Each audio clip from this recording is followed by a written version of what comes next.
Hi friends, welcome to my channel. Latest updates and reviews కోసం మా ఛానల్ని subscribe చేసుకోండి. పక్కనే ఉన్న బెల్ సింబల్ని క్లిక్ చేసి ఆల్ ఆప్షన్ని సెలెక్ట్ చేసుకోండి. అప్పుడే మా మొబైల్ నుండి మీ మొబైల్ ఫోన్కి నోటిఫికేషన్స్ వచ్చేస్తాయి. బాలుకి ఫోన్ చేస్తారు. కిరాయి ఉంది, మీరు ఓ వారం రోజులు వెళ్ళాలి, డబ్బులు కూడా ఎక్కువే ఇస్తాము అని చెప్పడంతో బాలు నేను వెళ్ళను అని అంటాడు. ఇక తర్వాత సత్యం, ఏరా బాలు, కిరాయికి వెళ్ళనంటున్నావేంటి? పైగా వాళ్ళు డబ్బులు కూడా బాగానే ఇస్తానంటున్నారు, వెళ్ళడానికి ఇప్పుడు ఏమైందిరా నీకు అని అంటాడు సత్యం. అయ్యో నాన్న, మీకేం తెలీదు, మీరు ఊరుకోండి, మీరు బాగానే ఉంటారు. ఆ ఉప్మావతమ్మ బాగానే ఉంటుంది, లక్షలు మింగినోడు, లవ్ మ్యారేజ్ చేసుకున్నాడు, అందరూ బాగానే ఉంటారు. పాపం నా పూలగంపే ఏమీ బాగోదు, తనని బాగా ఇబ్బంది పెడుతుంది ఉప్మావతి. నేను ఉన్నప్పుడే తనకి ఇన్ని కష్టాలు పెడుతున్నారు. నేను ఒక్క 4 రోజులు నేను బయటికి వెళ్తే ఇంకేమైనా ఉందా? నా పూలగంపని ప్రాణాలతో ఉంచుతారా? ఆ నమ్మకం నాకు లేదు. అందుకే కిరాయి పోతే పోయింది, డబ్బులు పోతే పోయాయి, నేను ఆ పూలగంప కోసమే ఎక్కడికి వెళ్ళట్లేదు, ఇక్కడే లోకల్లోనే నేను కార్ తిప్పుకుంటున్నాను అని అనగానే సత్యం నవ్వుకుంటాడు. పోనీలేరా, నీ నుంచి నేను ఇదే కోరుకున్నాను, మీనాని జాగ్రత్తగా చూసుకో, అదే నాకు చాలు అని చెప్పి సంతోషంగా అక్కడి నుంచి నవ్వుకుంటూ వెళ్ళిపోతాడు. ఇక తర్వాత ఇదిలా ఉండగా ఏది పూలగంప అని మీనా కోసం వెతుకుతూ ఉంటాడు. మీనా బయట బట్టలు ఆరేస్తూ ఉంటుంది. అక్కడికి శృతి వస్తుంది. అక్క, ఇక్కడున్నావా అని అంటే, ఇక్కడే ఉన్నాను, ఇంకా నువ్వు వెళ్ళలేదా అని మీనా అంటుంది. నేనెక్కడికి వెళ్ళను, ఫోన్లోనే ప్రస్తుతానికి రికార్డు పంపించేస్తున్నాను అని చెప్పి అంటుంది. చాలా సంతోషంగా ఉన్నట్టున్నావు కదా నువ్వు అని మీనా శృతిని అనడంతో, ఎందుకుండను, నిజంగా చాలా సంతోషంగానే ఉన్నాను, రవిని పెళ్లి చేసుకున్నాను కాబట్టి నేను ఇంత సంతోషంగా ఉన్నాను. నిజంగా నా సంతోషానికి కారకురాలివి నువ్వే. ఇప్పుడు రవిని కాకుండా ఆ సంజు గారిని పెళ్లి చేసుకుంటే రోజు నరకం చూసేదాన్ని, వాడి దగ్గర ఉన్న రివాల్వర్కి ఎప్పుడో నేను బలైపోయేదాన్ని. వాడు ఒక శాడిస్టు, ఆ శాడిస్ట్ నుంచి నన్ను నువ్వే తప్పించావు. మా ఇద్దరి పెళ్ళికి సాక్షి సంతకం చేసి నిజంగా నా నెత్తి మీద పాలు పూసావు మీనాక్క, అందుకే నువ్వంటే నాకు చాలా ఇష్టం. అమ్మయ్య, ఆ గండం నా నుంచి గట్టెక్కి పాపం మౌనికాకి పట్టుకుంది, అదే కొంచెం బాధగా ఉంది అని అనడంతో ఒక్కసారిగా మీనా షాక్ అయిపోతుంది. ఏంటి, ఏమన్నావు నువ్వు? అంత కిరాతకుడా ఆ సంజు అని అంటే, అసలు కిరాతకుడా అని మెల్లగా అంటావు, వాడంత కిరాతకుడే ప్రపంచంలో లేడు, అంత దరిద్రుడు. అమ్మో, నిజంగా మౌనిక ఎలా భరిస్తుందో నాకు తలుచుకుంటేనే చాలా భయంగా ఉంది అని చెప్తూ ఉంటుంది. ఇంకా తర్వాత శృతి, అమ్మ శృతి అని ప్రభావతి పిలవడంతో శృతి లోపలికి వెళ్ళిపోతుంది. ఇంకా మౌనిక గురించి శృతి మీనాతో చెప్పిందంతా బాలు వింటాడు. బాలు విని షాక్ అయిపోతాడు. గుండె బాగా కొట్టుకుంటున్నట్టు ఉంటుంది. చాలా కోపంతో మీనా దగ్గరకు వస్తాడు. మీనా దగ్గరకు వచ్చి, ఏంటి, ఆ సంజు శృతి పెళ్లి చేసుకోవాలనుకున్నాడా అని అంటే, అవునంటండి, తను ఇప్పుడు చెప్తుంది కదా అని అంటే, వాడు ఎలాంటి వాడో ఎంత డీటెయిల్డ్గా నేను ఇప్పుడే తెలుసుకున్నాను. శృతి వాడి గురించి అంతలా చెప్పింది అంటే నేను వాడి గురించి చూసింది చాలా తక్కువ అనిపిస్తుంది. అలాంటి వాడి దగ్గర నా చెల్లెలు ఎలా ఉందో అని చాలా భయపడిపోతూ ఉంటాడు. దీనికి అంతటికీ కారణం నువ్వేదే కదా.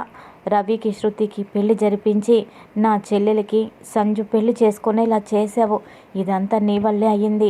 ఆ సంజుగాడు శృతిని పెళ్లి చేసుకుని ఉంటే నా చెల్లెలకి ఈ పరిస్థితి వచ్చేది కాదు, నా చెల్లెల జీవితం బలైపోయేది కాదు.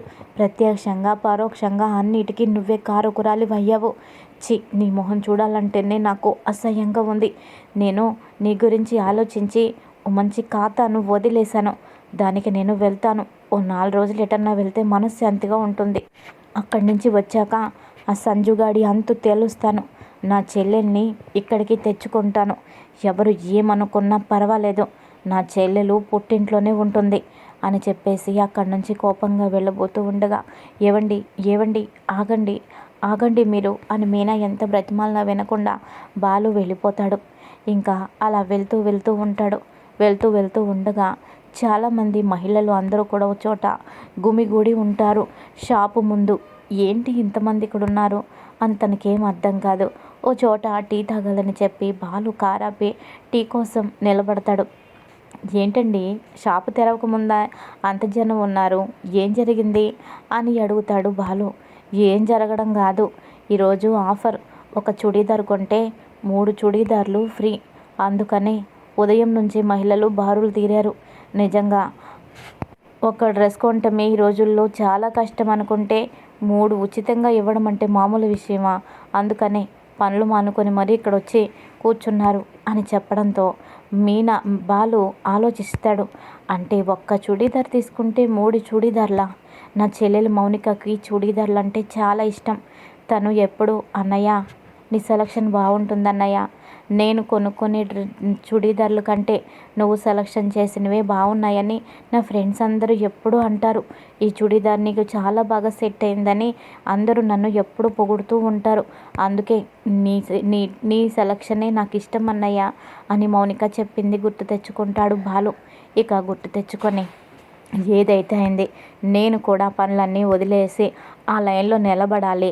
నేను నా చెల్లెలకి కనీసం ఓ 25 డ్రెస్సులన్నా తీసుకోవాలి అని చెప్పి ఇంకా ఆ లైన్లో ఆడవాళ్ళతో పోటీ పడి మరి వాళ్ళందరినీ వెనక్కి నెట్టేసి ముందుకు వెళ్ళి షాపు ఓపెన్ చేయగానే ముందు అడుగు బాలునే పెడతాడు షాపింగ్ మాల్లో. ఇంకా చెల్లెలకి కావాల్సిన డ్రెస్సులన్నీ తీసుకుంటాడు. ఇదిలా ఉండగా ఇంకొక పక్కన మీనా శృతి చెప్పిన దాని గురించే ఆలోచిస్తూ చాలా పరధ్యానంగా ఉంటుంది. ఇప్పుడు ఆయన నా మీద చాలా కోపంగా ఉన్నారు. ఈ నరకం శృతికి ఉండేది, ఈరోజు నా చెల్లెలు నరకంలో బ్రతుకుతుంది, దీనికి కారణం నువ్వే అని ఆయన అంటున్నారు. ఏదేమైనా కూడా మౌనికను ఆ నరకం నుంచి తప్పించాలి. అసలు మౌనిక ఎలా ఉందో ఒక్కసారి అక్కడికి నేను వెళ్తాను అని చెప్పి ఇంకా మీనా అనుకుంటుంది. ఇంకా ప్రభావతి, ఇందాకటి నుంచి చూస్తున్నాను, ఎందుకంత పరధ్యానంగా ఉన్నావో, నీ సొమ్మేదో ఇక్కడ ఎవరో తినేసినట్టు అని ప్రభావతి అంటుంది. అయ్యో అత్తయ్య గారు, నేను పరధ్యానంగా ఉన్నది వేరే దాని గురించి కాదు, మౌనిక గురించి అని అనగానే, మౌనిక గురించా? మౌనికకి ఇప్పుడు ఏమైంది? తనేమైనా కూటికి గతి లేని ఇంటిలో అడుగు పెట్టిందా? ఆ ఇంట్లో ఏమైనా కాపురం చేస్తుందా? మీ ఇంట్లో అడుగు పెట్టుంటే ఏ ఆడపిల్లైనా అప్పుడు ఆడపిల్ల గురించి ఆలోచించాలి. నా కూతురు కోటీశ్వరుల ఇంట్లో అడుగుపెట్టింది, తనకేం లోటని? తనకి ఓ చెయ్యి వెండి, మరో చెయ్యి బంగారం, అంత డబ్బుంది. తన గురించి నీకెందుకు ఆలోచన? నీ తమ్ముడు గురించి చూసుకో. నీ తమ్ముడికి కాబోయే భార్య, తన పరిస్థితి ఆలోచిస్తేనే నాకు చాలా బాధగా ఉంది. పాపం, అక్కడ తను ఎలా ఉంటుందో ఏమో అని రివర్స్గా మాట్లాడుతూ ఉండడంతో మీనా, అత్తయ్య గారు, మీరు ఎలా మాట్లాడినా మీ మాటల్ని నేను పట్టించుకోను. మీ మాటలు విని ఇంతకుముందు నేను బాధపడేదాన్ని, కానీ ఇప్పుడు బాధపడ్డ అనవసరమని తెలిసాక అసలు పట్టించుకోవడమే మానేశాను.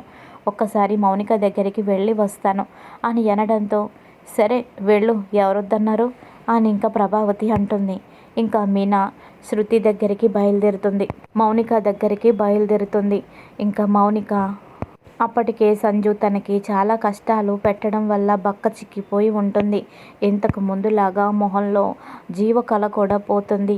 ఎప్పుడు పరధ్యానంగా పిచ్చిదానిలాగా ఉంటుంది. మౌనికకు ఆ దుస్థితి నుంచి తప్పించాలని ఇంకా సంజు వాళ్ళమ్మ ఎన్నో ప్రయత్నాలు చేసినా కూడా సంజు వాళ్ళమ్మ మీద ఒక కన్నేసి ఉంచడం వల్ల మౌనికని ఎటు పంపించకుండా అలాగే అక్కడే బందీగా ఉండిపోతుంది. ఇంకా అలా గుమ్మంలోకి చూస్తూ ఉండగా మీనా గేటు తీసుకొని లోపలికి రావడం చూసి, వదిన వచ్చింది అని చెప్పి చాలా సంతోషంగా వెళ్ళబోతూ ఉండగా సంజు చూస్తాడు. ఎక్కడికంత ఆత్రంగా పరిగెడుతున్నావు? వచ్చేది ఏమైనా మహారాణా? ఎలిజబెత్ మహారాణి కాదు కదా, ఎందుకలా పరిగెడుతున్నావు? నీ దగ్గరికి తను రావాలి, తన దగ్గరికి నువ్వు పరిగెత్తడం కాదు. అయినా ఈ మధ్య నా గన్నుకి పని చెప్పి చాలా కాలమైంది. నువ్వు ఇలా ఓవర్ యాక్షన్ చేసి ఇక్కడ జరిగేవన్నీ మీ వదినతో కానీ చెప్పావంటే నేను నిన్ను, మీ వదిన్ని ఇద్దరిని ఇక్కడే షూట్ చేసి పారేస్తాను అని అనగానే, అయ్యో మీకు దండం పెడతానండి, మా వదిన్ని ఏమీ అనద్దు. మా వదిన నేను ఎలా ఉన్నానో చూసి వెళ్ళడానికి వచ్చింది అంతేకాని ఇక్కడ విషయాలేవో తెలుసుకోవాలని కాదు. ఒకవేళ ఏమైనా తను చూసినా అన్నీ కూడా మా అన్నయ్యతో చెప్పదు. మా అన్నయ్యకి ఆవేశమని వదినకి బాగా తెలుసు. దయచేసి ఈ గొడవలు ఇవన్నీ వదినకి తెలిసేలాగా చేయకండి అని అంటుంది. ఇక పట్టి పట్టనట్టు అలా వినిపించుకోకుండా వెళ్ళిపోతాడు. ఇక తర్వాత మీనాని చూసి మౌనిక వదినా అంటూ ఆప్యాయంగా హగ్ చేసుకుంటుంది. మా మౌనిక అంటూ హగ్ చేసుకుంటుంది మీనా కూడా. వాళ్ళిద్దరిని సంజు వాళ్ళమ్మ చూస్తుంది. చూసి ఇప్పుడు ఇక్కడ ఏం జరిగిందో అంతా కూడా ఏం జరుగుతుందో అదంతా మీనాకి చెప్పేస్తాను. మీనాని ఆ అమ్మాయిని ఇక్కడి నుంచి తీసుకెళ్ళిపోతుంది. లేకపోతే ఆ అమ్మాయి ప్రాణాలతో ఎక్కడ ఉంటుందో ఉండదో కూడా నేను చెప్పలేను అని అనుకొని మీనా దగ్గరికి వచ్చి, ఏంటి ఇంత లేటుగానే వచ్చింది? ఆడపిల్లకి పెళ్లి చేసేస్తే మీ పని అయిపోయినట్టేనా? చేదులిపేసుకొని కూర్చున్నారు ఇంట్లో. తను ఎలా ఉందో, ఏం తింటుందో, కొత్త ఇల్లు, కొత్త వాతావరణం అసలు ఎలా ఉందో తెలుసుకోవాలా లేదా? అసలు మీరు మనుషులేనా అని నిజం చెప్పేబోతూ ఉండగా సంజు, అమ్మా ఇక్కడి నుంచి పద, నాకు ఆకలిగా ఉంది, అన్నం పెట్టు అని తీసుకువెళ్ళిపోతాడు. ఇప్పుడా ఆకలి? ఇందాకే తిన్నావు కదరా అని అనబోతూ ఉండగా మళ్ళీ నాకు ఆకలేస్తుంది అని లోపలికి తీసుకువెళ్ళిపోతాడు. ఇంకా మీనా మౌనికతో మాట్లాడుతూ ఉండగానే సంజు వచ్చి మౌనికతో అనవసరంగా గొడవ పెట్టుకొని తనని కొట్టడానికి చెయ్యెత్తుతాడు. ఇక మీనా చూస్తూ ఊరుకోదు. ఏయ్ అసలు నువ్వు మనిషివేనా? పశువులాగా ప్రవర్తిస్తున్నావేంటి? తనకి పెళ్ళయి ఎన్నో రోజులు కాలేదు. తనని అపురూపంగా చూసుకొని గుండెల్లో పెట్టుకోవాల్సిన నువ్వు చెయ్యెత్తుతావా? వదినని ఇక్కడ ఉన్నాను చూస్తే ఇంట్లో చెప్తాను అని భయం కూడా లేకుండా నా కళ్ళ ముందే చెయ్యెత్తుతున్నావే. నేను లేనప్పుడు, మేమెవరం చూడనప్పుడు తన నువ్వు ఏం చేస్తున్నావో నేను ఊహించగలను. నువ్వు తనని ప్రేమతో పెళ్లి చేసుకోలేదు, నువ్వు పగతో చేసుకున్నావన్న విషయం నాకు శృతి చెప్పింది. నా ఆడపడుచుని ఇక్కడి నుంచి ప్రాణాలతో తీసుకువెళ్ళడానికే నేను వచ్చాను అని అనడంతో, ఏం కూసవే? నా పెళ్ళాన్ని నువ్వు తీసుకువెళ్తావా? నీ ఆడపడుచా? నీతో వస్తుందేమో అడుగు. అది ఇక్కడి నుంచి ప్రాణాలతో బయటపడలేదు. ఉన్నా నా పెళ్ళంగానే ఉంటుంది, చచ్చినా నా పెళ్ళంగానే చస్తుంది. ఒక్కసారి అడిగి చూడు అని అనగానే మౌనిక, అయ్యో వదిన, నన్ను క్షమించు. ఇప్పటికిప్పుడు నీతో వచ్చేయాలని నాకు ఉంది. ఈ మూర్ఖుడితో, ఈ సైకోతో కలిసి కాపురం చేయాలని నాకు కూడా లేదు. వీడిని వదిలించుకొని నీతో పాటు వచ్చేయాలని ఉంది. కానీ నేను వీడిని వదిలేసి నీ వెనుక వస్తే బాలు అన్నయ్యని పగతో ఏదైనా చేసినా చేస్తాడు. నా కారణంగా బాలు అన్నయ్యని వాడేదో చేయటం నాకు ఇష్టం లేదు. వీడి పాపాన్ని కొన్నాళ్ళు భరిస్తే ఆ దేవుడే వీడికి తగిన శిక్ష వేస్తాడు. ఖచ్చితంగా వీడు చేసిన ఈ కర్మకి ఫలితం తప్పకుండా అనుభవించి తీరుతాడు అని మనసులో అనుకొని, వదిన వచ్చిన పని అయింది కదా, నేను బాగానే ఉన్నాను కదా, వచ్చిన దారిలోనే వెళ్ళిపో అని అంటుంది. మౌనిక, నువ్వు అలా మాట్లాడద్దు, నిన్ను తీసుకొని నేను వెళ్తాను, నువ్వు రా. వీడేదో మంచివాడని మీ అమ్మ మీ నాన్న నమ్మి వీడికిచ్చి పెళ్లి చేశారు. వీడు ఎంత కిరాతకుడో మీ అమ్మ నాన్నలకు నేను చెప్తాను. మామయ్య గారు నేను చెప్తే వింటారు, నా మాట నమ్ముతారు. ఇంకా నువ్వు ఎవరి కోసమో నరకం అనుభవించాల్సిన అవసరం లేదు. నాతో రా, నేను తీసుకువెళ్తాను. ఎవరు అడ్డొస్తారో నేను కూడా చూస్తాను అని చెప్పి అనడంతో, ఏంటి ఎక్కువ మాట్లాడుతుంటే నువ్వు అలా గుడ్లప్పగించి చూస్తున్నావో?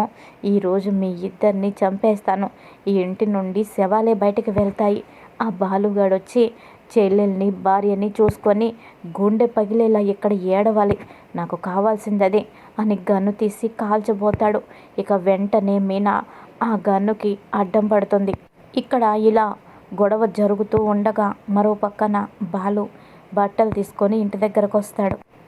బాలుని చూసి ప్రభావతి, ఏయ్ ఆగరా, ఏంటి సంచులు, ఏంటి కవర్లు, మొత్తం షాప్ అంతా కొనేసావా? ఓ కొత్తగా శృతి ఇంట్లో అడుగుపెట్టింది కదా, తనకి అలాగే నాకు, రోహిణికి, మీనాకి అందరికీ బట్టలు తీసుకున్నావా? తీసుకుంటావులే, నువ్వు అందరి గురించి ఆలోచిస్తావు, అందుకే ఇన్ని క్యారీ బ్యాగులు వచ్చాయన్నమాట. ఇవ్వు ఇవ్వు అని తీసుకోబోతూ ఉండగా, ఆపుతావా? ఇవన్నీ నీ కోసమో లేదంటే నీ ఇద్దరు చిడతలు భజనలు చేసే నీ ఇద్దరు కోడళ్ళ గురించో నేను తీసుకోలేదు. పూలగంప కోసం కూడా నేను షాపింగ్ చేయలేదు. నా గారాల పట్టే నా ముత్తుల చెల్లెలు మౌనిక కోసం ఈ షాపింగ్ అంతా చేశాను అని అనగానే, మౌనిక కోసమా? దానికేం తక్కువ? రాజాలాగా దర్జాలాగా అక్కడ బతుకుతుంది.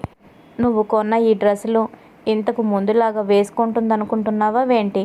విసిరి అవతల పారేస్తుంది అని అనగానే, ఆపుతావా ప్రభావతి గారు?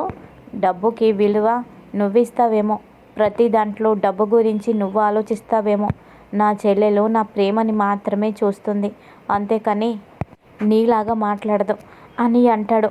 సరేలే, ఆ పూలగంప ఇంట్లో లేదు. ఆ పూలగంప మౌనిక ఇంటికి వెళ్ళింది. మౌనికని చూసి వస్తానని ఇప్పుడే వెళ్ళింది అని అనగానే, అవునా, మీనా అక్కడికి వెళ్ళిందా? నేను కూడా వెళ్తాను. బయట నిలబడి నేను కూడా అక్కడ ఏం జరిగిందో పూలగంపని అడిగి తెలుసుకుంటాను అని బాలు కూడా ఆ ఇంటి దగ్గరికి వెళ్తాడు. ఇంకా ఇంటికి వెళ్ళి బయటే నిలబడతాడు. మీనా రాగానే, చెల్లెలు ఎలా ఉంది? వాళ్ళకి నా మీద కోపం తగ్గిందా? నేను కూడా లోపలికి వస్తే వాళ్ళు ఏమైనా అంటారా? సంజుకి నా మీద కోపం పోయిందా అని అడిగి ఆ తరువాత లోపలికి వెళ్ళాలన్న ఉద్దేశంతో బాలు బయటే నిలబడి ఉంటాడు. ఇంకా తరువాత సంజు గన్ను కాల్చడంతో మీనా మౌనికకి ఏమీ జరగకుండా తను అడ్డుపడి ఆ గన్నుకి చెయ్యి అడ్డం పెట్టడం వల్ల చేతిలోకి బుల్లెట్ దూసుకుపోతుంది. అమ్మ అంటూ గట్టిగా కేక పెట్టడంతో బాలు ఒక్క ఉదుటున గేటుని ఒక్క తన్ను తన్ని అక్కడ ఉన్న కొన్ని ఇత్తడి బిందెల్ని కూడా చెల్లాచెదురుగా తన్నేసి గబా గబా లోపలికి ఒక్క పరుగు తీస్తాడు. ఇక పరుగు తీసి ఏం జరిగింది అని అటు ఇటు చూస్తూ ఉండగా ఇంతలోపు ఒకవైపు మీనా చెయ్యికి రక్తం కారుతూ, సంజు చేతిలో గన్ను గజగజ వణికిపోతూ మౌనిక వెనుక నిలబడి ఉండడం అంతా చూస్తాడు. అంతా చూసి సంజు మొహం మీద ఒక్కటి కొట్టి ఆ గన్ను తీసుకుంటాడు. కాలర్ గట్టిగా పట్టుకుంటాడు. ఏం చేసావురా? ఏం చేసావు? గన్నుతో కాలుస్తావా? నా భార్యని చంపేద్దాం అనుకుంటున్నావా? నా చెల్లెల్ని చూడటానికి వచ్చినంత మాత్రాన నా భార్యని చంపేద్దాం అనుకుంటున్నావా? నువ్వు ఏం చేసినా బావుమరిదివని చూస్తూ ఊరుకుంటామనుకున్నావా? ఈ గన్నుతో నీకు కూడా కాల్చి పారేస్తా అని చాలా కోపంగా అంటూ ఉంటాడు. ఇంకా సంజు వెనకబడి వెంబడించి మరి బాగా కొడతాడు బాలు రోడ్డు మీద వెంబడించి కొడుతూ ఉండడంతో ఇంతలోపు తనకి సంబంధించిన ఒక రౌడీ అటే వ్యాన్లో వెళ్తూ ఉండగా, అన్నని ఎవరో కొడుతున్నారు, వెంటనే వెన్నని కాపాడాలి అని చెప్పి సంజు దగ్గర వ్యాన్ ఆపి సంజుని వ్యాన్లో ఎక్కించుకొని వెళ్ళిపోతూ ఉంటాడు. వ్యాన్ డ్రైవ్ చేసుకుంటూ బాలు చాలా దూరం పరిగెడతాడు, కానీ వ్యాన్ స్పీడ్కి అందుకోలేక ఆగిపోతాడు. మళ్ళీ ఒక్కసారిగా వెనక్కి పరిగెత్తుకుంటూ వస్తాడు. మీనా చేతికి గాయమైంది, చాలా పెద్ద గాయమైంది అని చెప్పి లోపలికి వస్తాడు. లోపలికి వచ్చి ముందు తన షర్టు విప్పేసి ఆ షర్టుని మీనా చేతికి కట్టి రక్తం పోకుండా ఆపుతాడు. ముందు హాస్పిటల్కి వెళ్దాం పద. అయినా నాకు చెప్పకుండా ఎందుకు వచ్చావు ఇక్కడికి? నేను తిట్టానని ఇక్కడికి వస్తావా అని అంటే, ఏవండి, మీరు తిట్టారని నేను ఇక్కడికి రాలేదండి. మౌనిక పరిస్థితి ఏమీ బాలేదు. తనిప్పుడు ఊబిలో కూరుకుపోయింది. తనని ఇప్పుడు మనం మాత్రమే కాపాడగలము. ఏమాత్రం ఆలస్యమైనా మౌనిక ప్రాణాలతో ఉండదు. తనని బలి తీసుకుంటాడు. వాడు రాక్షసుడు.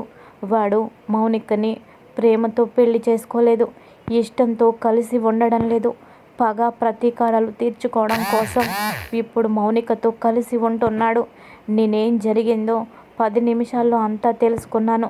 మౌనిక మనకి చెప్పడం లేదు. ప్రతి క్షణం నరకం అనుభవిస్తుంది. వాడు పెట్టే టార్చర్ని తట్టుకోలేక మనిషి ఎంతలా మారిపోయింది. ఇంకా తనని మనం పట్టించుకోకుండా వదిలేస్తే తనని చంపుకు తింటాడు. మౌనికని మీరే ఎలా అయినా కాపాడాలి అంటూ ఇంకా స్పృహ తప్పి పడిపోతుంది రక్తం పోతూ ఉండడంతో.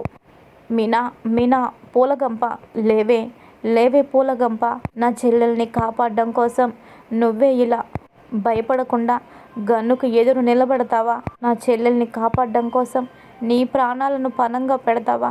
లే పూలగంప అని ఏడుస్తూ మీనా అంటూ తనని చేతుల్లోనే ఎత్తుకొని పరిగెడుతూ ఉంటాడు. మౌనిక కూడా వెనకాలే వస్తూ ఉంటుంది. ఇది ఈరోజు ఎపిసోడ్. మరి తర్వాత రాబోయే ఎపిసోడ్లో ఏం జరుగుతుంది? కథలో ఏ విధమైన మలుపు ఉంటుంది? మరి మౌనిక బాలు ఇంటికి వచ్చేస్తుందా? లేదు, వాడు చెడ్డవాడైనా, సైకో అయినా, మూర్ఖుడైనా వాడితోనే ఉండాలి. నా పుట్టింటి వాళ్ళకి ప్రమాదం జరగకుండా ఉండాలి అంటే వాడి దగ్గరే నేను ఉండాలి. అని అనుకుంటుందా? మరి అలాగే మౌనికను కాపాడబోయి మీనాకి బుల్లెట్ తగిలింది అన్న నిజం తెలుసుకున్న ప్రభావతి మరి కొంచెమైనా మారి మీనా గొప్పతనాన్ని అర్థం చేసుకొని దగ్గరికి తీసుకుంటుందా? మరి ఏం జరుగుతుంది రాబోయే కథలో తెలుసుకుందాం. Thanks for watching.